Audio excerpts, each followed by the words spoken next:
लखनऊ से जबलपुर को जाने वाली ट्रेन नंबर 15205 में भीड़ का आलम यह है कि एसी कोच में भी लोग टॉयलेट जाने को तरस रहे हैं।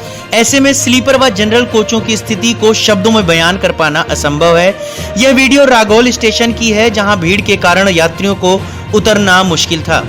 यह स्थिति हर माह अमावस्या के समय होती है, जब श्रद्धालु अपनी जान जोखिम में डालकर आस्था की पूर्ति के लिए चित्रकूट जाते हैं। लेकिन ऐसी स्थिति में बेचारे उन यात्रियों का क्या कसूर जो महीनों पहले से अपना टिकट बुक करवाते हैं ताकि वह आसानी से अपनी मंजिल तक पहुंच सके, मगर उनकी ऐसी दुर्दशा होती है कि वह टॉयलेट तक नहीं जा सकते।